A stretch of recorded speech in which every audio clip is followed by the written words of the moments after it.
Welcome to my channel where we question everything.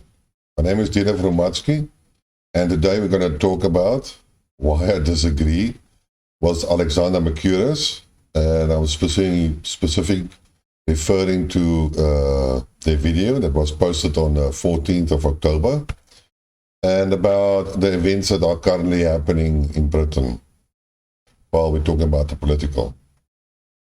Now, I've made a couple of videos already about this matter, and as I was watching this video, I couldn't help myself to disagree with a lot of points that were actually made. And so I was forced to do this video. So let's start. In a previous video, I actually discussed the appointment of Liz Truss as the new Prime Minister of Britain. And I said she would be, well, I insinuated, if I didn't say it directly, a disaster for Britain. And I remember I said, God save the King, God save Britain. Now, in my opinion, she has always been an idiot. And it was fairly obvious when she had that meeting in Moscow with Sergei Lavrov, where they caught her out. And if you have watched some of her videos online and how she spoke and what she said, you could see that this woman was not up to the task. And, well, what more can I say? So, but what you did notice is what they also discussed in the previous videos, and I will try to leave some links about that in the description, is that when she went to the UN meeting in America, and as I referred in the specific videos, interview with a reporter, you could see that the whole attitude has changed. She wasn't so brash and like she usually was, and she was a lot more pulled back in what she said. And you could see, basically, reading from her body language and what she said, is that she now realized that talking and being an MP is not the same as being the Prime Minister. And I'm sure that a lot of people have talked to her. Well, Alexander likes to talk about the deep state, which we all assume is in America, but it seems to me in Britain as well. So I never had any faith in her, and I would have, like I said, predicted disaster for her. She was voted of all the candidates as the Prime Minister, and in the final run, she was standing against Sunak, and well, she won. Which I could never understand. But in any case, so there were a lot of backers that supported her. And one must never ever forget that there are people that vote and support candidates. So if you argue that she's a bad candidate, then you should have argued that the people that would support her, which was the majority, otherwise she wouldn't have won, are also either idiots or totally underestimated her. But she's not that young, and she has been many years in politics, so her faults and shortcomings should have been noted a long time ago. And come on, people could have judged her a long time ago, so the people that voted for her are just as guilty. Well, it seems to me that according to Alexander, they're going to get rid of her. Well, which is quite, it's a natural process if you want to save Britain. And I think it's not only going to happen here, it's going to happen in other countries as well. One way or the other, it's going to happen. So let's see what happened apparently on yesterday, which Alexander has referred to. And according to the information that he has provided, is that the Chancellor, Kwarteng, has been fired. And there were some developments from the Bank of England that actually led to this firing. And is it a surprise act? No, not really, in my opinion.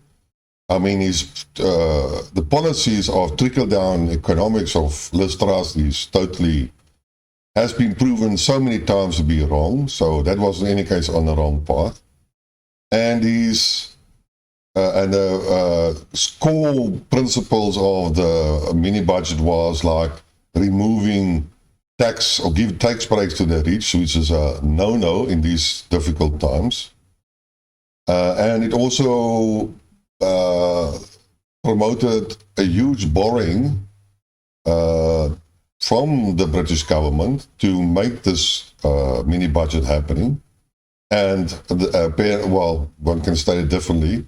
The budget or the tax cut to the rich was unfunded from tax, so it needed borrowing. And that created doubt and chaos on the pound and on the stock exchange, and the Bank of England had to intervene. That's a better word, intervene. And a warning was provided by last month that things are going to happen by the latest last Friday, this Friday, and that the pension funds must prepare for that. Now, I totally agree. If things like that are said, and that's by a prominent institution like the Bank of England, then financial people should take note. In any case, well, the reaction was bad. The pound fell. Kwarteng, apparently, what I understand, is an academic. The mini budget was was a failure, a huge failure. So, under these circumstances, a person like that is removed from his post. And it has happened, and I'm not actually amazed about that, but it did happen. But it's now made a big hoo-ha. And now I'm not an expert on British politics or their rules or their parliament party politics like that. I don't say that I am. But I've been watching the politics for the last couple of months, actually years and so on, but not as closely as I do other events. And, well, if you looked at how the whole process of Boris removal happened, every punter or anybody that really talks about the story was that Boris Johnson was removed from his position for one reason only.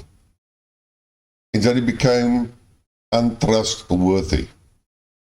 Nobody wanted to believe him anymore, and that was basically the lies that he told in the House of Commons, if I believe it correctly, of the parties that were held during the lockdown, his own violations of the party rules, which he enforced on the population.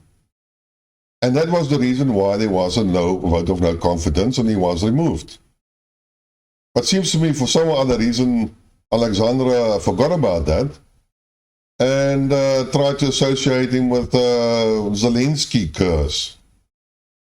Now, I don't know what the Zelensky curse is. And they talk about Macron and Scholz and Draghi and so on, but you know, all the economic troubles in Europe and in Britain have started not in February this year. It had started a year back, and maybe even more, and during the COVID lockdowns, when enormous amounts of money was printed by the Americans and by Europe in order to finance and support the population and gain political points and let the people help them survive, as little as it was actually given. And that naturally was causing the rise in inflation, exacerbated by the supply chain problems and lockdowns in China and many other events. Like I always say, things are never as simple as you would like to see them. But so for some other reason, well, just to state it correctly, the Russian SMO, who started in February, just again exaggerated or exasperated the problems and make it a lot worse in terms of energy pricing, energy shortage, and so forth. Why Alexander now tries to mix it to the Zelensky curse, I don't know. He somewhere has missed the boat. And then he goes on a speculation bash. And then he says, yeah, but why did they vote for Liz Truss and not for Sunak? And apparently it was because Boris thought that Sunak was the cause of his removal, and they were not on good terms. And just as spiteful, he's going to throw his weight behind Liz Truss. And Boris knew that Liz Truss was going to fail. And then Boris is going to get his old position back. But Alexander says, no, that will never happen. Now, I'm sorry, that is pure bullshit speculation. That's when you try to make a fairy tale of things you don't really know. But let's leave it like that. Anyway, so Alexander believes that Liz Truss will now be removed or asked to resign in the next week. It will be a good thing. Well, I don't think Britain has much alternative. But again, why remove her by the same people that they were actually supporting her and voted for her, which is like a ridiculous type of situation. But anyway, so, and then he says, yeah, but she's going to be removed or by a vote of no confidence if she doesn't want to resign. But as far as I know, and somewhere I read it, about I think 2 weeks or so, just before she did become Prime Minister, is that you can't put a motion of no confidence in a Prime Minister or a leader of a party within the first 7 or 9 months. I'm not totally sure. But there's a period that has to pass before you can even put a vote of no confidence in her. And then Alexander basically states, yeah, the party is going to change the rules. Okay? So the party is going to change the rule that you cannot shorten the period of no confidence. But then there are other rules that also state that you have to go out and certain candidates have to be nominated, and then there's a selection process, and finally all the party members vote for that candidate. But apparently to Alexander, those steps are also going to be skipped. Well, those are seriously violations of the rules which they have created themselves.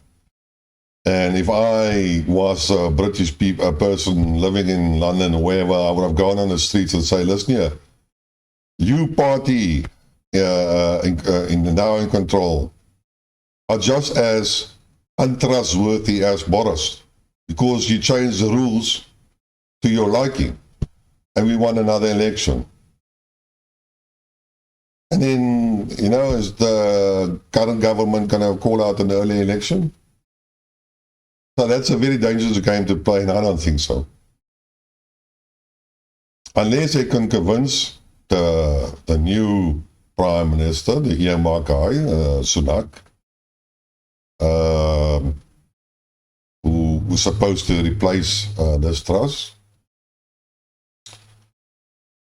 Well, he's going to call the election, but then the party is going to lose, and they're going to lose power. So then Alexander goes on and on and on and on, and then he talks about Sunak and what Sunak must do. And Alex actually asks him, what should he say to Sunak? What should he do? And well, you all know what must be done. Peace must be negotiated, and war in Ukraine must come to an end, and the pipelines of gas and oil should be reinstated with Russia. And now we should go back to the pre-February of this year with the intention of acknowledging and respecting Russia for their own demands of security. Well, we all know that should be done. Is it going to happen? I don't believe so. For that to do, you need a strong leader. You don't need, and Sunak is not that type of leader. I cannot think of any leader in the Western world that is capable of doing it. But what I do can see is you need a strong leader like Putin or my favorite, Sergei Lavrov. Those type of people can go to Scholz and tell him, hey, so we have to stop this nonsense. Macron, to Biden. But it will never happen because Britain is a poodle of America. Whatever America says, Britain does, faithfully. So whoever comes in the command, they talk about another guy, I cannot remember, Steiner or something like that, from the Labour Party. That guy is also not going to achieve it. Because whoever comes in at the head of the British government is going to do what the Americans tell them. And the funny thing is, one has to ask, what does Britain actually get from all this stuff, serving America? Actually nothing. They're not even there considered as a front in line of trade agreements with America. They are just doing all the dirty work, being an extension of the American army in Europe. But I can tell you straightforward, there is no, like Alexander tries to predict, I'm predicting that there will be no leader in Britain that will be able to resist the Americans and have an independent policy. And nothing is going to change. Doesn't matter who gets in charge. Neither Sunak, neither the Labour Party, nobody. And this chaos and these problems that do existing in Britain is going to remain. And it will create the same chaos it is currently predicted for Germany and France and Italy and Spain and all the other countries that are in the European Union. But then Alexander also expresses he doesn't like Sunak. And he doesn't believe that the guy can do it. So if you don't believe the guy can do it, then why even discuss the matter? It's a futile action, a waste of time. But let's see what's happening. Like I said, basically nothing Alexander today has I could agree with. And he's supposed to be an expert on this. But one always has to ask the questions. If you ask the question and you have a little bit of knowledge, then surely I cannot be that far wrong. It's in any case your decision, if you want to believe me or not. So that's my story for today. If you like what you heard, please vote, subscribe to the channel, and until next time, cheers.